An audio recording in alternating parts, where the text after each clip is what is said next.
Carl and Liam here from Brrraaains A Head-Banging Life. It's episode 4 of season 1, Goosebumps. We are getting goosebumps as we watch The Girl Who Cried Monster, directed by John Bell. If there is one episode I remember the fucking most, and not at first, at a specific point where it was like a key in a door and it unlocked it, and all this nostalgia came rushing back, and I was like, holy fucking shit, I remember this.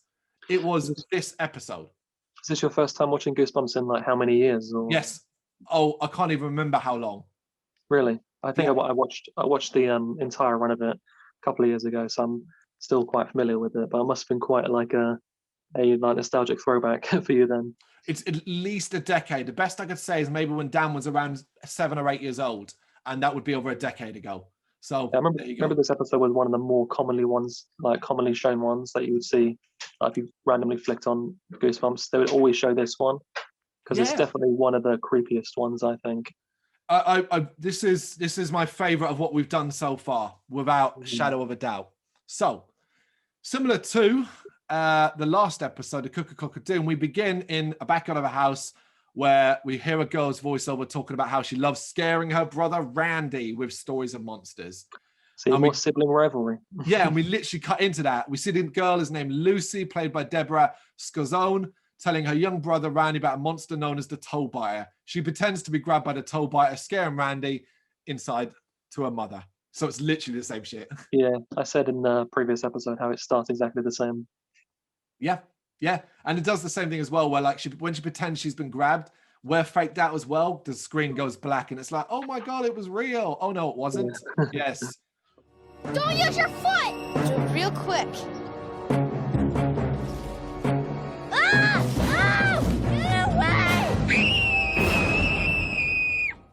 Lucy comes inside, continues to tease the boy, and is sent to the library to do her reading study. I can't remember what it's called. She's in a club or something.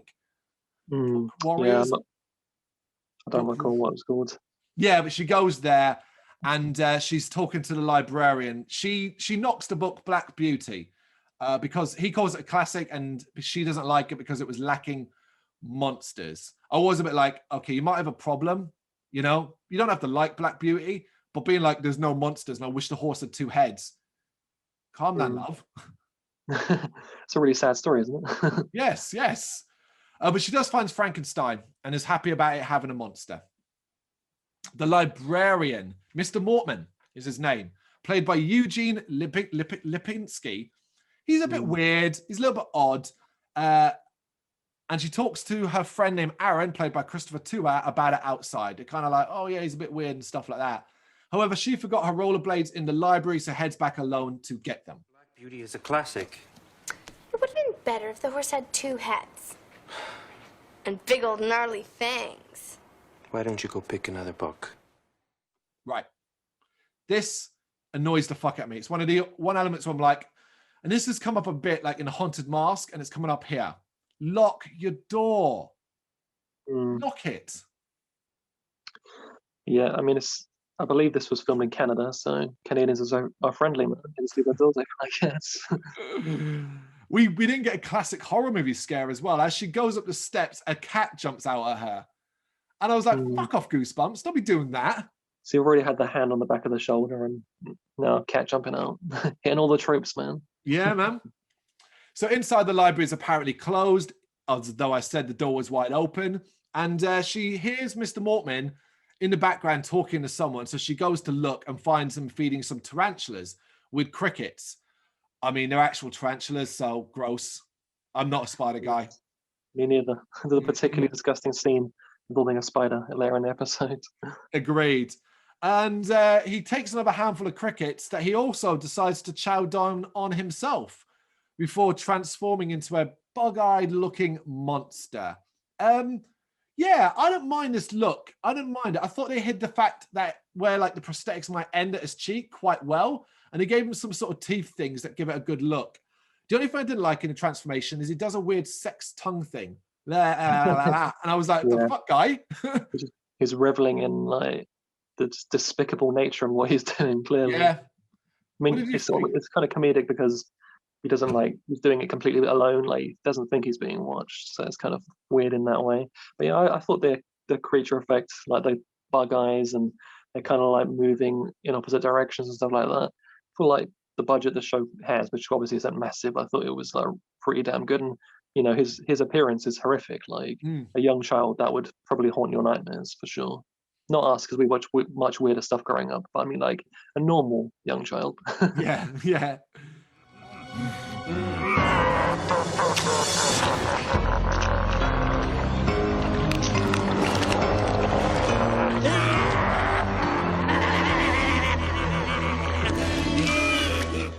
Obviously, Lucy's quite shocked and manages to escape unseen. She tells her parents, but of course, parents do not believe her. They just think she's trying to scare Randy again.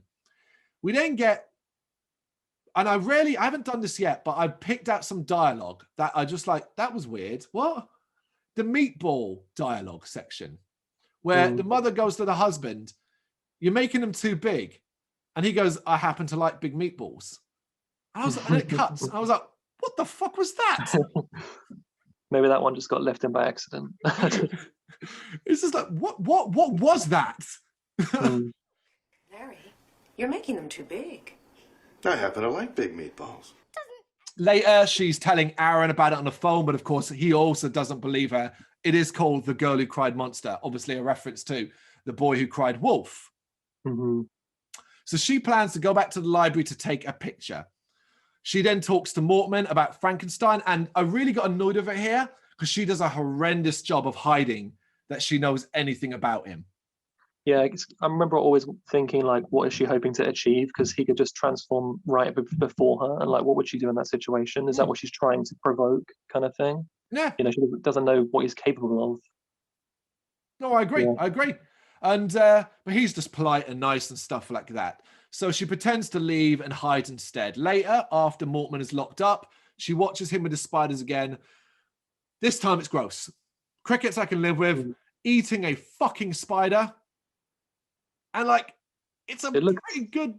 Yeah, it looks good. It looks good. Like, I don't know if it was a dead, obviously if it was a real spider, it would have been dead, but it does look legit, man. It's nasty because he puts it in his mouth and the legs sticking out. It's just disgusting, man. This spider haters just no. No, I agree. It was the cut as well. Like I said, like there's a point where he's holding up towards the camera and it's still moving. Yeah. And then there's a cut and it's like, and the legs and all that, and you're like, oh god, yeah. Yeah, I'd like to know the story behind that, but.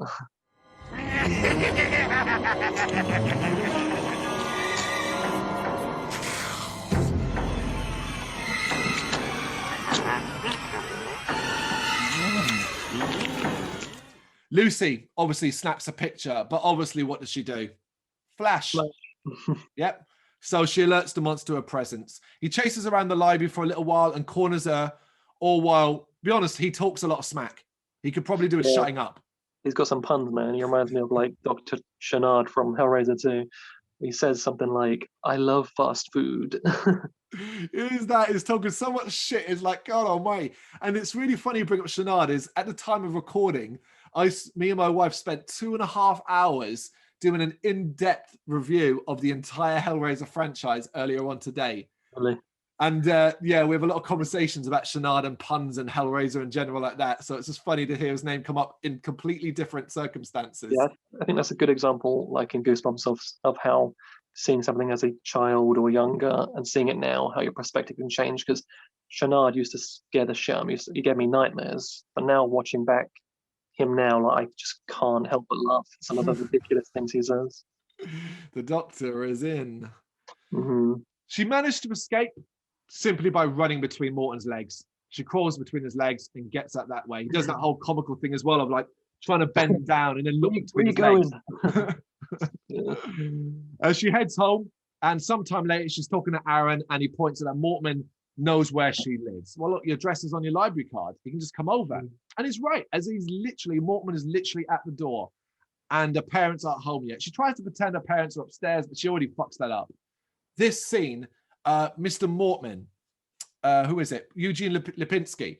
This is his best stuff. I think he comes across super sinister here. I think he's really good. I really like the performance in that episode. He definitely, he's just he seems this meek character, so reserved, but like when he turns up at the door, you really see this that monster is really within him, kind of thing, that he's really like preying upon them. Yeah, because he came to give her a backpack, which she left. And she's kind of like, well, you can leave it there. And he's like, oh, I really should give it to you. Like, he wants her to open the screen door, but he obviously can't be too forthcoming because, that's dangerous. It almost felt like, to me, like a vampire that wanted to be invited in type thing. Oh, that's excellent. That is excellent. Yep, absolutely. You left your backpack at the library. I have it right here. This is yours, isn't it? Could you maybe just leave it on the doorstep? Please? Wouldn't it be easier if you open the door and let me hand it to you? He does end up leaving. He's creepy about it. And her parents arrive home. Obviously, they don't believe her, but she manages to talk him into taking her to get the photo developed that she took.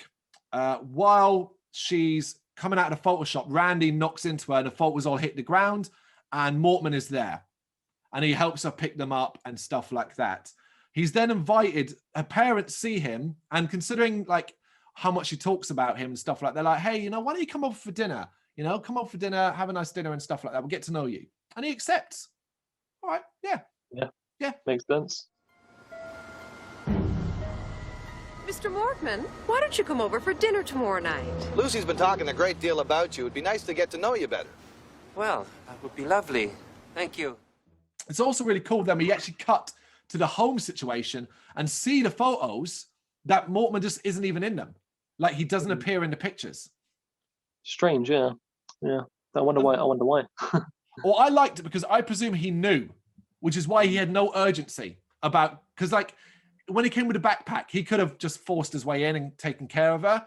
And the same with the pictures. He's got no urgency because there's no threat. Yeah. Yeah. It's almost like he's enjoying like watching her attempts to like think that she's the one in control, but he knows exactly what he's doing. Agreed. When he arrives for dinner, there's some banter and he admires their house. They offer him a canapé. Now, I don't know. I'm not that type of person to offer people canapés beyond here's some oven chips or something. But who offers a meat? I mean, it goes back to the meatballs. I guess I'm a bit obsessed with the meatballs, but who offers a meatball as a canapé? Considering apparently they're big meatballs. Yeah, I think it probably is some sort of red herring or tip of the hat towards the eventual twist of them being into eating meat. Maybe it's something like that.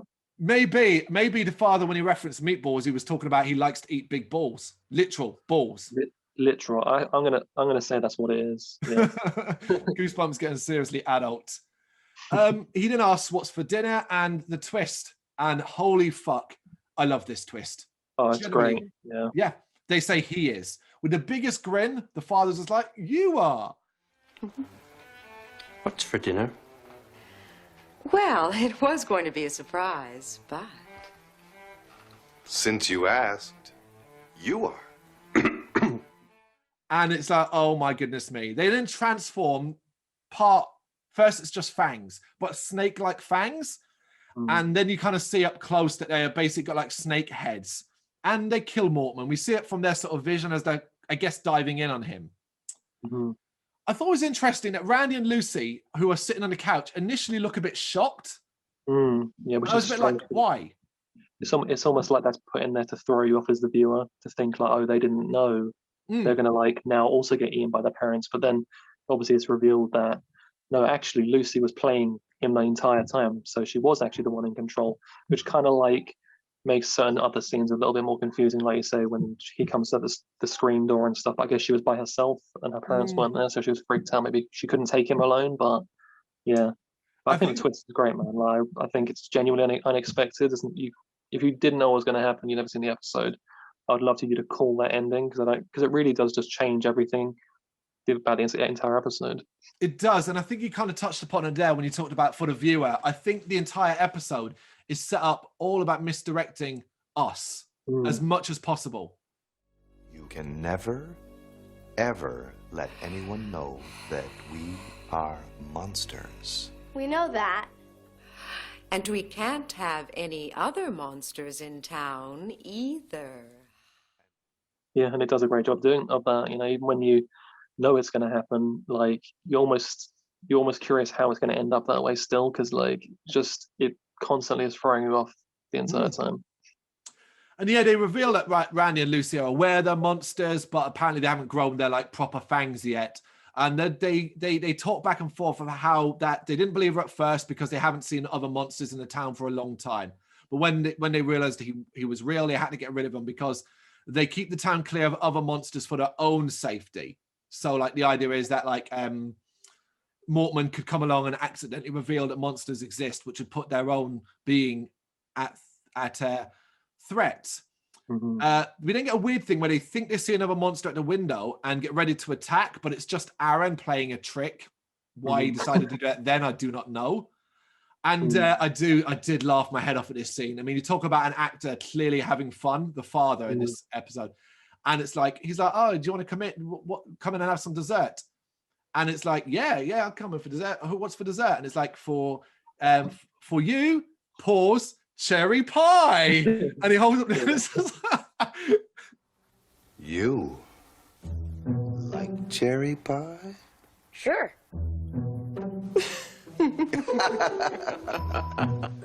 Brilliant, yeah. I just was like, that's fucking stupidly great. I thought that was hilarious. And that's where the episode ends. One of my favorite. Yeah, and I think that's why it probably was shown so often, is because it is just a great episode, and it's a great, it's in terms of like Goosebumps, I think it really epitomizes what Goosebumps is all about.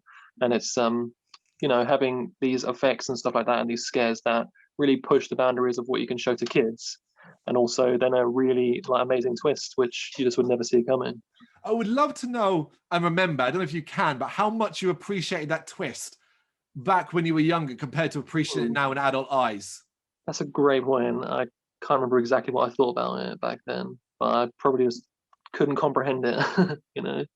Yeah. What do you mean they're the monsters? Yeah, absolutely. And the thing is, like, you talked a lot about the makeup and the effects, but they really do hold up for Mortman's makeup. But the prosthetics the parents have in their mouth for the snake teeth is fucking excellent. Because it really zooms in on them, and I think it does some stuff with the lighting behind their head and stuff, and it's it looks legit, man. It does. Yeah, I've got no complaints here. The best one we've had so far. Anything else to add? No, but one more thing on effects I would say is that showing the practical effects work in that episode just proves how much better it is to do that, because like the CG we've seen in some previous episodes have been really bad. Even though they didn't hold up back then, they've only aged worse. Whereas something like this episode, it still holds up incredibly well because of the practical effects. Yeah, I can't think of any particular CG moments at all in it. No dream sequences, nothing silly like that. No. Yeah. There you go, the girl who cried monster. Let us know if you love it as much as we did in the comments. Thank you very much for watching. You can check us out on gbhbl.com as well as on Facebook, Instagram, Twitter and Tumblr. Go to Patreon to help us out over there. That's patreon.com/gbhbl, as well as Big Cartel, where you can find some of our merchandise. We have a podcast running on SoundCloud and Apple Podcasts. And of course, if you like this video, do us a favour, hit the subscribe button and help the channel grow. Games, horror and heavy metal. What else is life for?